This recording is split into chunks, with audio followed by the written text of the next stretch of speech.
Assalamualaikum warahmatullahi wabarakatuh. Ila khundurti Nabil Mustafa Rasulullah sallallahu alaihi wasallam ala ikhwanihi minal anbiya wal mursalin wal awliya wa syuhada wa syarikin wal malaikatil muqarrabin, khususun sunnah handal kitab Syekhul Akbar Syekh Muhyiddin Ibn Arabi wa khususun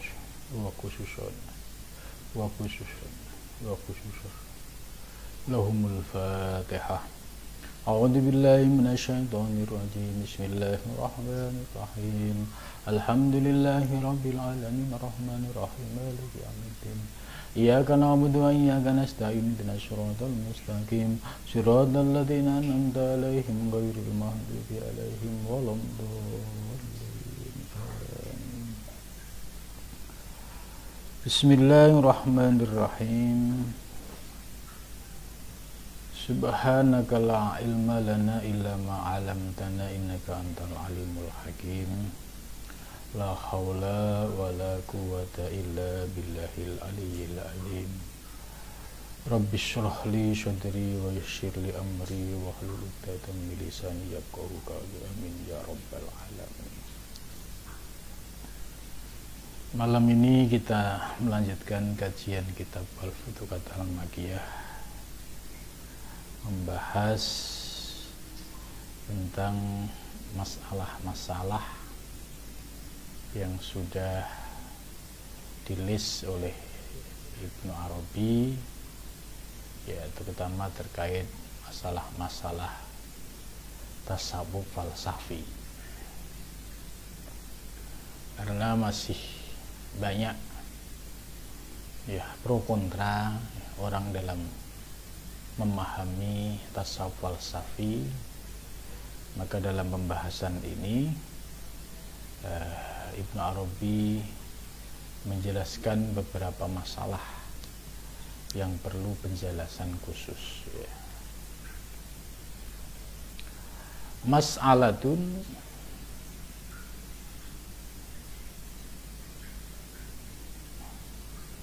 muta'alliqu ru'yatina al-haqqa datahu subhanahu wa muta'alliqu ilmina bihi isbatahu ilahan bil idhafati wassulubi fahtalafal muta'alliq fala yuqalu fir ru'yah innaha mazidun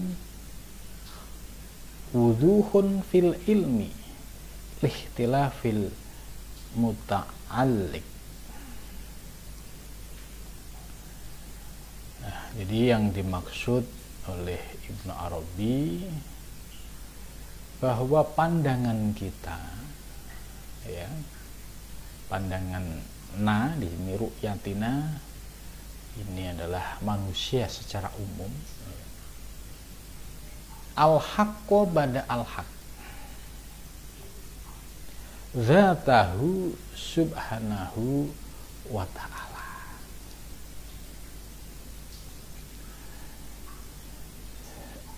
Dalam melihat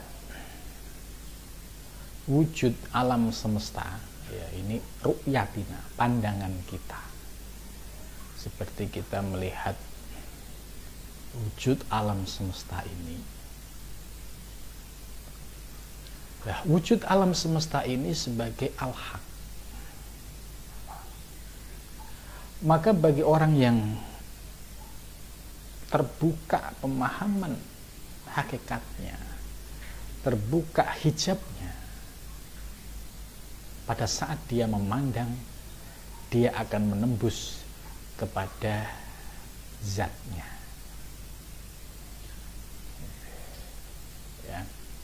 Jadi ini artinya pandangan orang-orang yang sudah pada tingkatan khusus dalam memandang wujud alam semesta, itu mampu memandang wujudul haq. Jadi apa yang dia lihat, apa yang dia pandang selalu kembali kepada al-haq. Ya, tapi al-haq itu bukan Allah Subhanahu wa Ta'ala. Ya. Ibnu Arabi menggunakan istilah al-haq. Gitu. Jadi alam semesta dan seisinya ini sebagai tajalli wujudul haq. Nah, saya ulangi lagi, bagi orang yang khusus itu artinya yang sudah memiliki bekal keilmuan atau sudah belajar ilmu hakikat dari yang tingkatan dasar sampai menengah, itu akan memahami bahwa ketika dia memandang apa yang dia pandang di alam semesta ini, maka yang dia pandang adalah tajalli wujudul haq.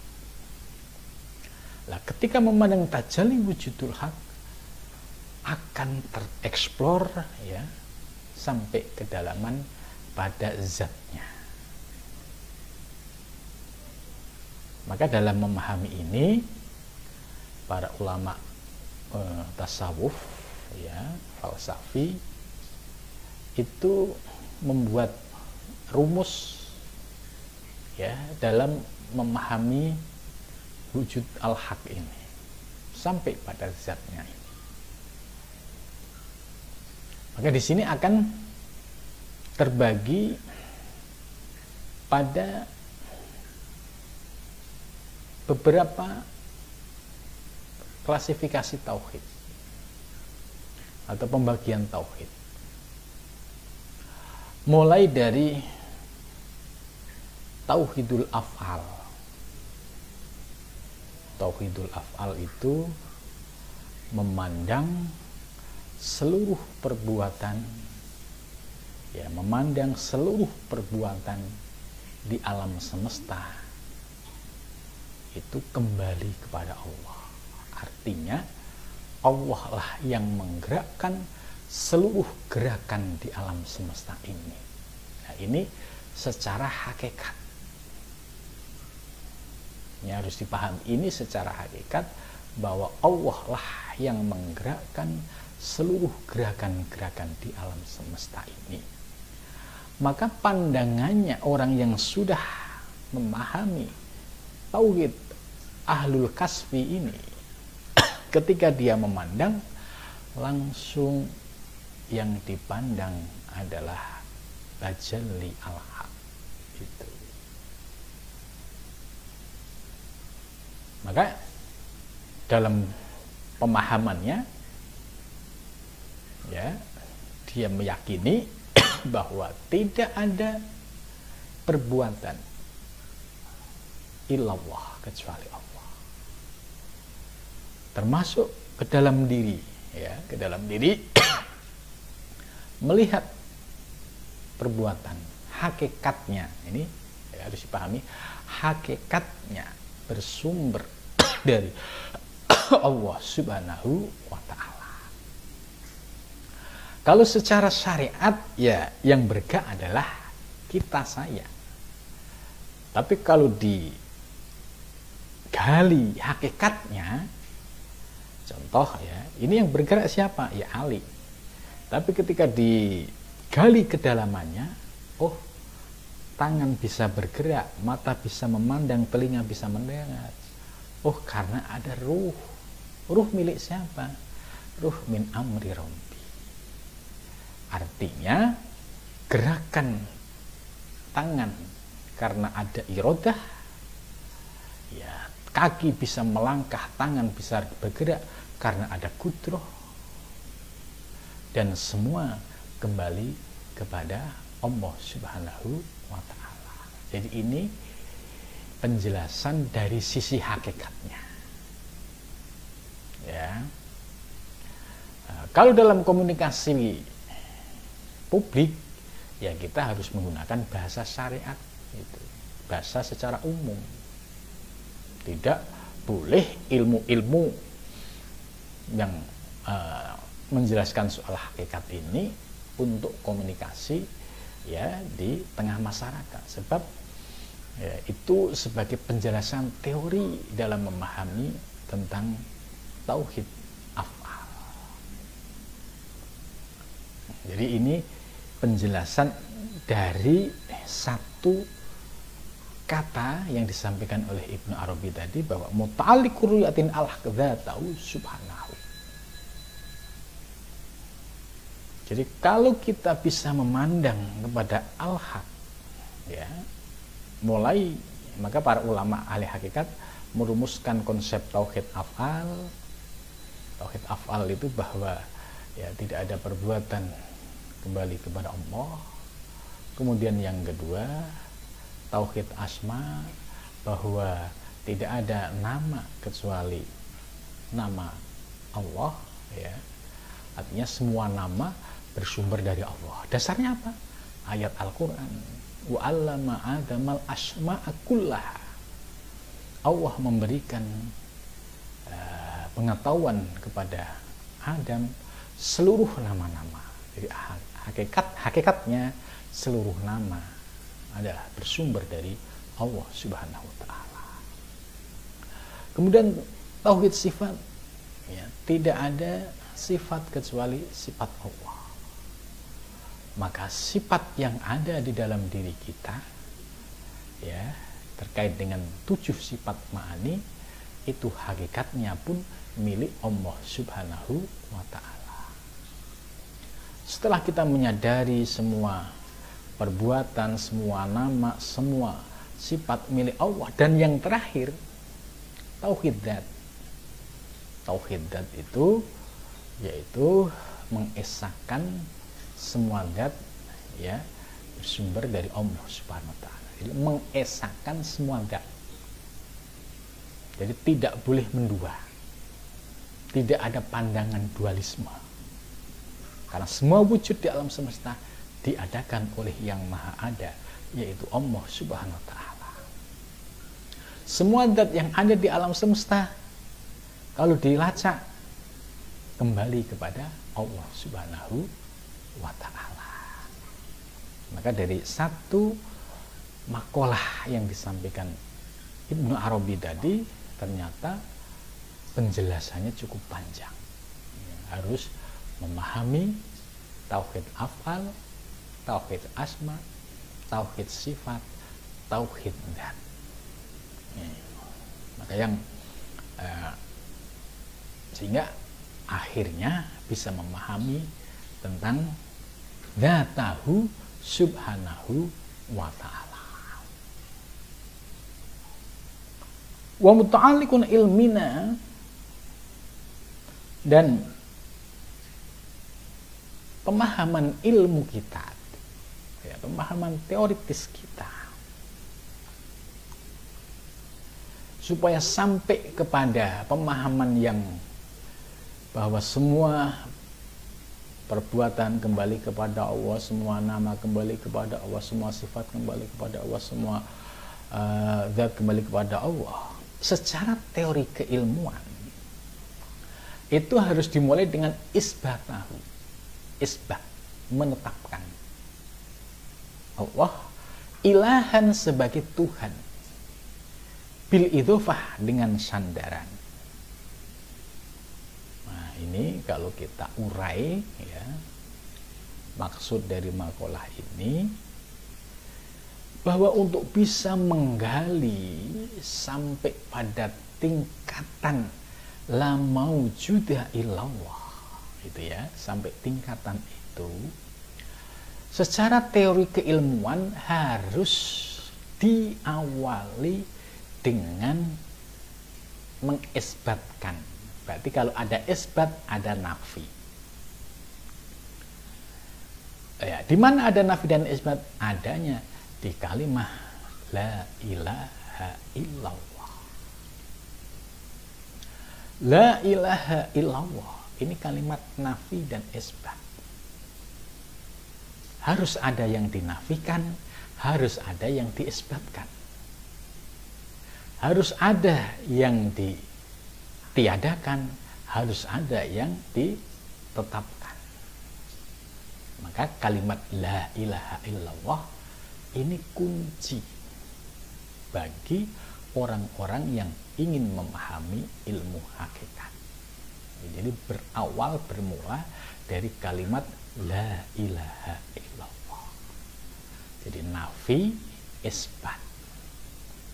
Sebab kalau kita tiba-tiba mengisbatkan, tidak menafikan dulu, tidak paham mana yang harus dinafikan, tiba-tiba mengisbatkan, ya, tentu ya secara teori keilmuan kita agak kaget, ujuk-ujuk kok langsung mengisbatkan.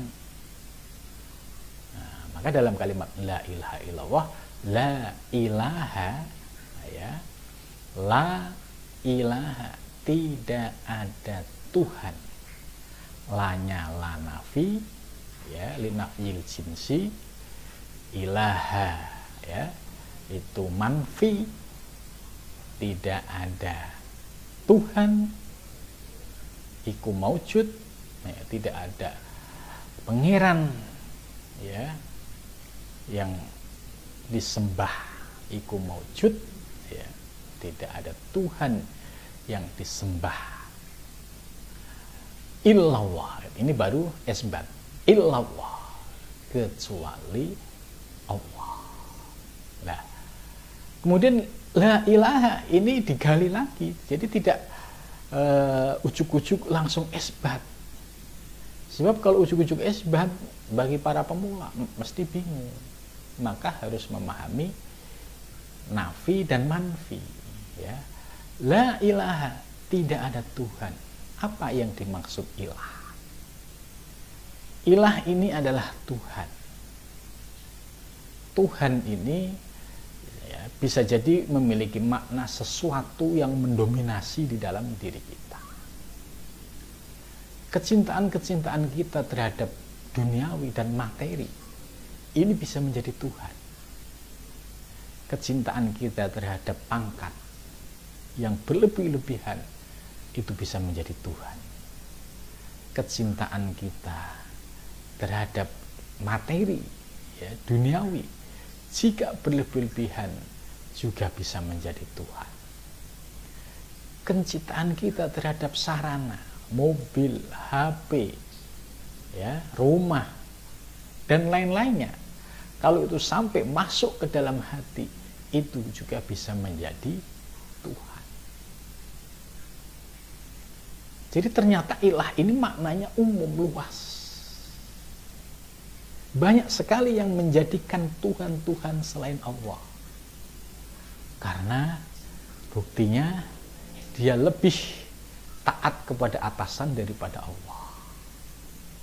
Di dalam hatinya lebih dipenuhi kecintaan duniawi daripada kecintaan kepada Allah.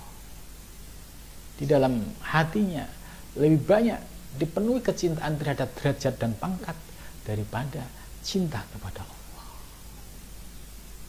Nah, kecintaan-kecintaan duniawi tadi ini harus dinafikan, disirnakan, ditiadakan. La ilaha, jadi tidak ada sesuatu, tidak ada Tuhan, ya, atau tidak ada yang bisa memenuhi ke dalam relung hatiku, illallah, kecuali Allah. Tidak ada yang ditakuti kecuali Allah. Tidak ada yang dicintai kecuali Allah. Itu. Maka apa yang mendominasi pikiran kita dan hati kita, inilah yang sesungguhnya Tuhan-Tuhan yang kita ciptakan itu yang harus dinafikan.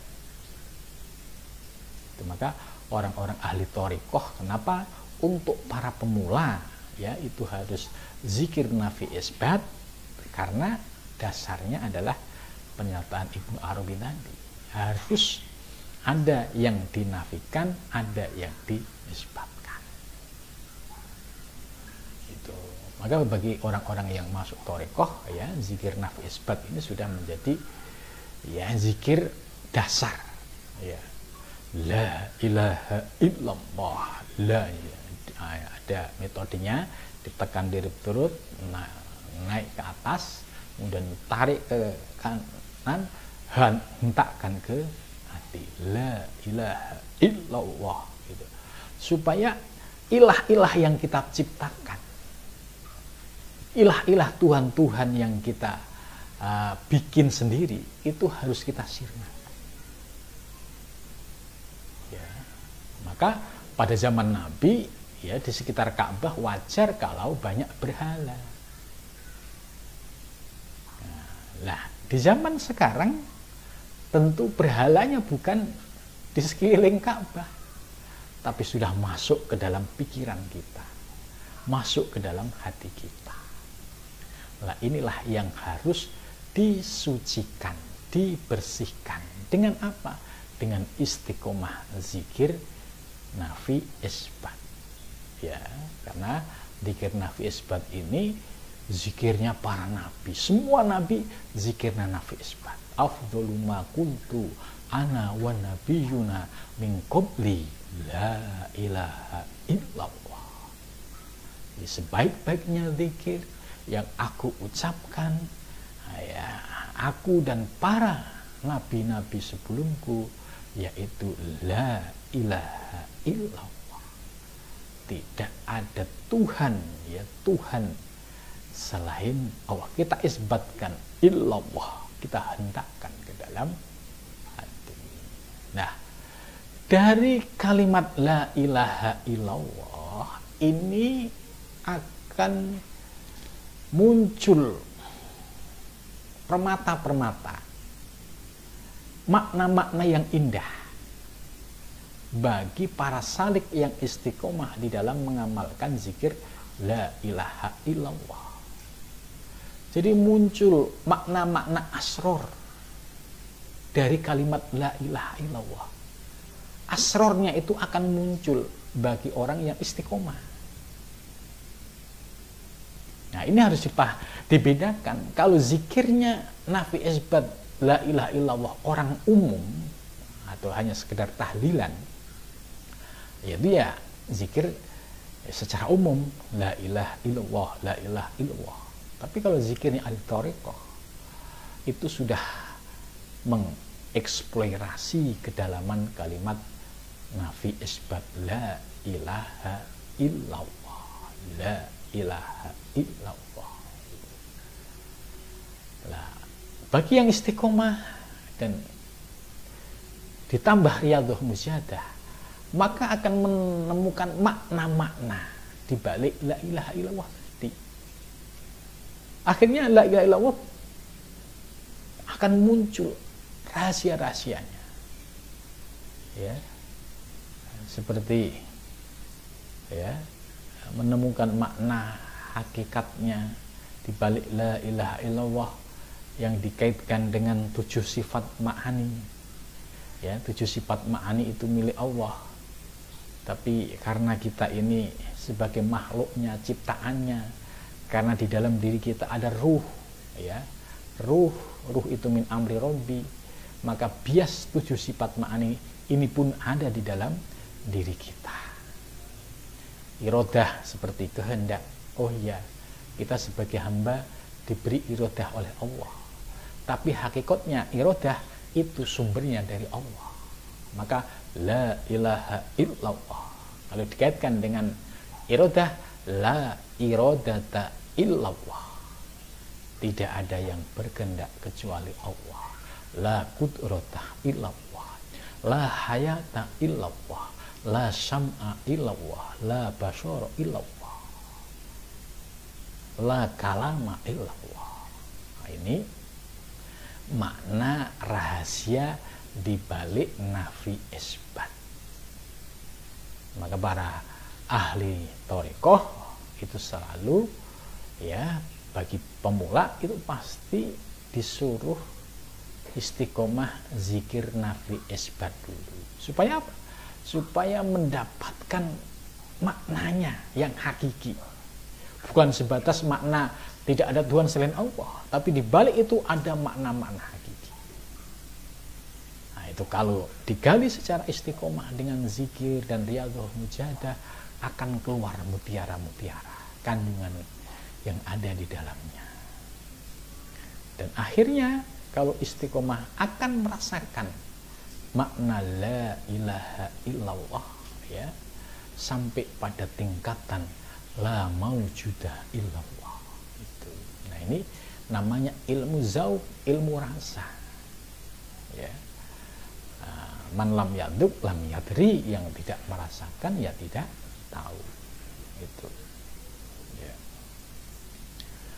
Nah, jadi penjelasan Ibnu Arabi yang sedikit ini ternyata uraiannya itu panjang.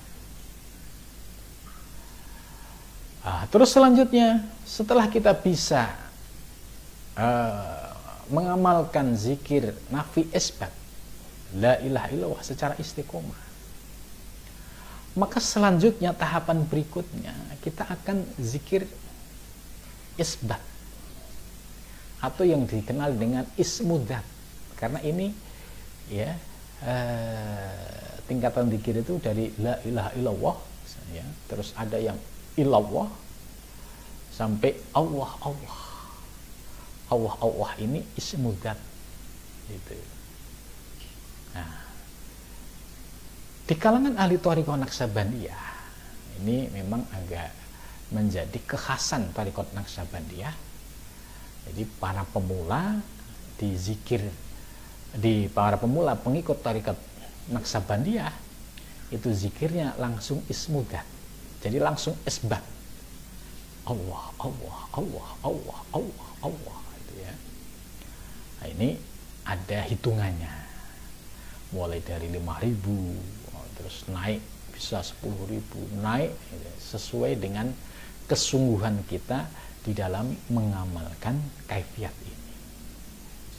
Ibarat guru mursyid sudah memberikan pisau kaifiat tadi. Kalau kaifiat tadi nggak diamalkan, walaupun kita ngaku ahli thariqah, ya sama saja tidak bisa merasakan kenikmatan rohani. Karena itu ya perlunya istiqomah di dalam zikir dan wirid. Karena apa? Karena pasti Allah akan memberikan anugerah waridul ilahiyah. Jadi kalau kita istiqomah wiridnya, waridnya itu pasti datang. Itu sebagai buah, sebagai samrohnya. Kalau tingkatan lebih istimewa lagi, nanti ada zikir sir. Hanya saja di sini Ibnu Arabi menjelaskan yaitu isbatahu. Ya, isbatahu ilahan. Ini kita suruh untuk mengisbatkan. Nah, tadi sudah saya jelaskan, sebelum mengisbatkan harus menafikan dulu, yaitu dengan mengkaji kalimat la ilaha illallah, kemudian ada zikir Allah, ini yang disebut ismudat ya. Kemudian nanti ada zikir sir. Nah, terus itu kalau bisa istiqomah, nah, pasti akan merasakan ya kenikmatan rohani. Yang ini yang disebut ilmu zauq, ilmu rasa ya. Gitu. Fahtalafal muta'alliq ya. Nah, di sini Ibnu Arabi memberikan penjelasan fahtalafa, maka berbeda. Siapa al-muta'alliq? Orang yang terkait, orang yang bergantung. Ya benar, frekuensi pemahaman orang itu berbeda-beda. Orang awam di dalam memahami kalimat la ilaha illallah ya dia hanya sebatas ngerti apa la ilaha illallah, ya tidak ada Tuhan selain Allah. Bagi ahli thariq, ahli salik lebih mendalam lagi ya, makna dibalik la ilaha illallah itu sudah dikaji ke dalam diri. Tadi dikaitkan dengan 7 sifat ma'ani, dikaitkan dengan 4 konsep tauhid, tauhid afal, tauhid sifat, tauhid asma, tauhid zat itu. Nah, ini tergantung dari muta'aliknya, tergantung dari frekuensi kualitas rohaninya. Kalau kualitas rohaninya itu dia memang cerdas secara rohani, ya dia akan cepat mendapatkan pemahaman-pemahaman itu. Tapi kalau dia ya basicnya, ya istilahnya ilmu-ilmu syariat, ya kemudian sulit untuk bisa menerima penjelasan-penjelasan dari ilmu hakikat, ya ini ya nggak maju-maju, nggak nambah-nambah. Ya, semua akan didebat dengan pandangan syariat. Padahal syariat ini hanya kulit. Ya, ada makna substansi yang ada di dalamnya. Inilah yang disebut fahtalafal muta'alik. Setiap orang punya perbedaan-perbedaan ini. Nah, begitu juga para salik nanti. Ya. Perbedaan tingkatan kualitas dalam memahami tauhid ini, maka di dalam dunia tasawuf itu ada kelas yang menunjukkan tingkatan. Ya, ada kelas awam, kelas khusus, khususul khusus. Nah, ini sama di dalam memahami kalimat nafi isbat juga sama. Ada kelas awam, kelas khusus, kelas khususul khusus. Ini yang disebut oleh Ibnu Arabi fahtalafal muta'alliq. Fala yukun fi ru'yah innaha mazidun wuduhun fil ilmi. Ya, maka jangan sampai dikatakan ketika fi ru'yah di dalam menyaksikan innaha mazidun wuduhun, bahwa ru'yah itu sebagai tambahan dan wuduh, ya penjelasan.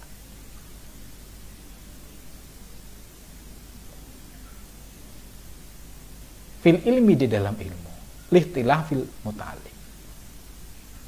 Nah, di sini pesan Ibnu Arabi, fala yuqalu, maka jangan dikatakan bahwa fir ru'yah di dalam menyaksikan itu ya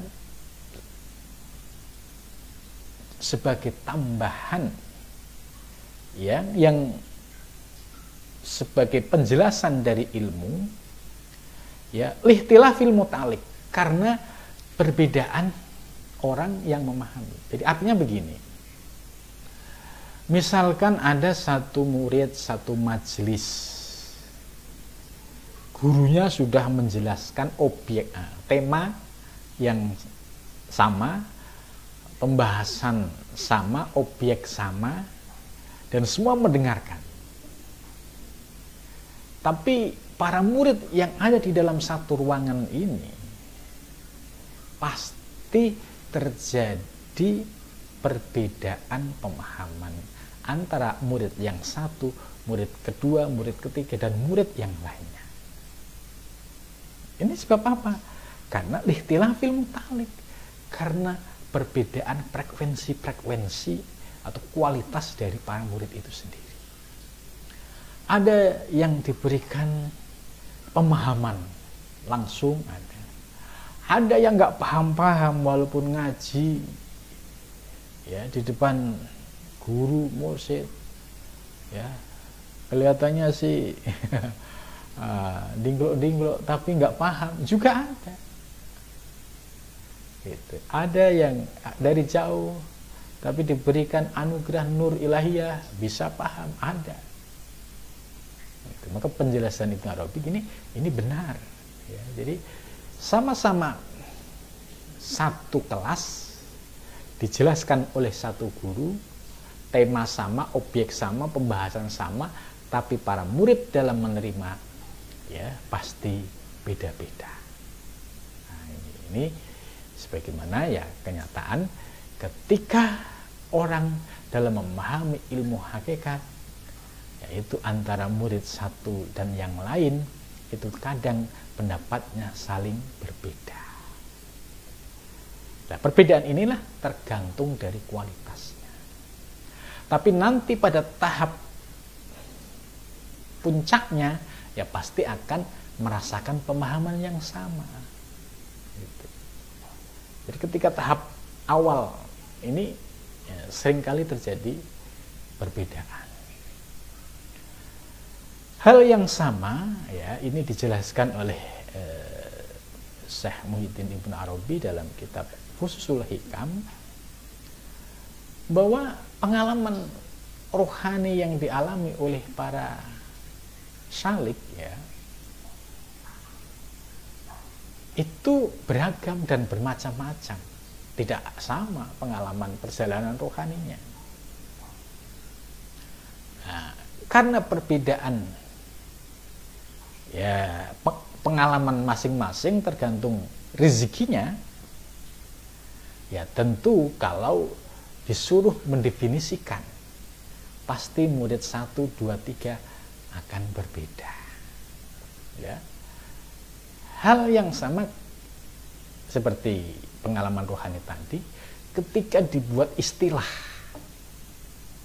Nah, contoh tadi, objeknya adalah dari la ilaha illallah, dieksploitasi kedalamannya, kemudian sampai menemukan makna hakikatnya. Nah, ketika sudah menemukan makna hakikatnya ini, ya di antara beberapa orang disuruh membuat istilah atau definisi, pasti berbeda-beda. Maka muncul istilah ittihad, istilah hulul, istilah fana, istilah bako, istilah wahdatul wujud, istilah wujudiyah, istilah wahdatus suhud. Nah, ini hanya perbedaan istilah-istilah teknis, karena dari sudut pandang. Sebenarnya dari sisi kualitas rasa sama. Hanya saja tadi dari yang A membuat definisi ittihad karena prosesnya dari riyadhah mujahadah, kemudian sampai mendapatkan pencerahan rohani. Ada yang menggunakan hulul itu ya, dia mendapatkan anugerah dari Allah, langsung tiba-tiba mendapatkan pencerahan rohani tanpa melalui riyadhah mujahadah gitu. Ada yang fana, ada yang bako gitu. Ada yang wahdatus suhud, wahdatul wujud. Nah, ini semua ada istilah-istilah teknis yang disampaikan oleh Ibnu Arabi. Ya, itu seringkali istilah teknis ini mengundang perbedaan dan juga mengundang pemahaman yang berbeda. Karena itu Ibnu Arabi dalam menjelaskan hal ini, beliau sangat hati-hati ya. Maka di dalam penjelasan di awal kemarin sudah dijelaskan, Ibnu Arabi termasuk yang tidak sejalan dengan istilah ittihad. Karena apa? Ittihad itu penyatuan hamba dan Tuhan. Posisi hamba menjadi selevel dengan Tuhan. Ya. Nah, ini yang beliau tidak sejalan, menolak. Hulul juga beliau menolak. Kalau kita kaji dalam kitab Al-Futuhat Al-Makiyah, beliau hanya menggunakan istilah tauhidul wujud, itu mengesahkan wujud. Mungkin tahap pemahaman awal masih ada wujud hamba dan Tuhan, tapi suatu ketika dia mendapatkan pencerahan rohani, bahwa hakikatnya wujud adalah esa, la maujuda illallah. Nah, tentu ini sesuai dengan kelasnya ya, sesuai dengan frekuensi rohaniahnya ya.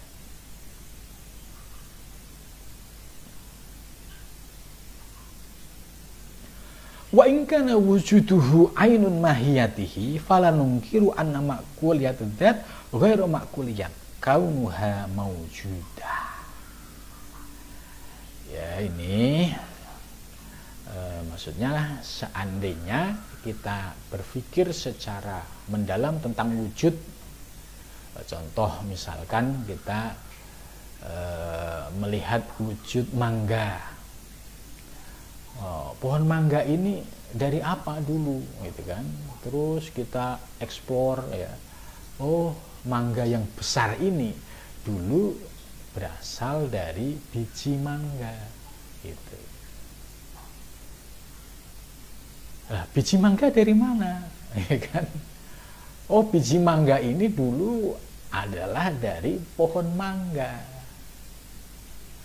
Maka teori ini ya yang disebut dengan daur dan tasalsul ini ditolak kalau teori ini digunakan untuk memahami konsep ketuhanan. Ya, karena daur dan tasalsul ini tidak pas. Karena mangga dari pohon mangga dari mangga, atau telur sama ayam kan sama itu kan dalam Fathul Majid itu termasuk teori daur dan tasalsul, dan itu ditolak gitu. Lah, kalau seandainya kita berpikir secara sederhana tadi, oh iya, telur ini ya dari ayam ini dari mana? Dari telur ini dari ayam. Lah, kalau cara pandang yang demikian menggunakan pendekatan rasional, ya selamanya Anda akan terhijab, tidak akan mampu menembus, memahami yang hakiki. Maka teori daur dan tasalsul ini tidak bisa diterima di dalam memahami tauhid. Ya, kan nanti larinya kan Allah dan alam duluan mana, ya kan gitu. Maka telur dan ayam duluan mana? Ayam dari telur terus. Nah, ini namanya daur dan tasalsul, ya. Nah, udah sampai cukup di sini, ya. Jadi kalau menggunakan pendekatan yang rasional tadi itu ya akhirnya kita terhijab, tidak mampu memandang bahwa wujud alam semesta ini sebagai tajalli wujudul haq. Maka kalau kita eksplor lebih kedalaman lagi, ya, dengan cara tadi, mulai dari belajar zikir nafi isbat sampai isbat, ya, sampai ismudat, sampai sirih, nanti akhirnya terbuka memahami hakikat zat, ya. Jadi di sini oleh Ibnu Arabi dijelaskan ru'yatul haq dzatahu subhanahu wa ta'ala. Nah, mudah-mudahan dari penjelasan malam ini, mudah-mudahan kita dibuka pemahaman kita oleh Allah Subhanahu wa taala, karena ilmu ini ya ilmu yang jelimet, yang sulit, ya harus dibarengi dengan riyadhah mujahadah, sebab ya ini ilmu batiniah, ya. Mudah-mudahan kita dimudahkan oleh Allah dalam memahami ilmu atau ajaran-ajaran Ibnu Arabi ini, dan dapat kita amalkan dalam kehidupan sehari-hari. Terima kasih. Wassalamualaikum warahmatullahi wabarakatuh.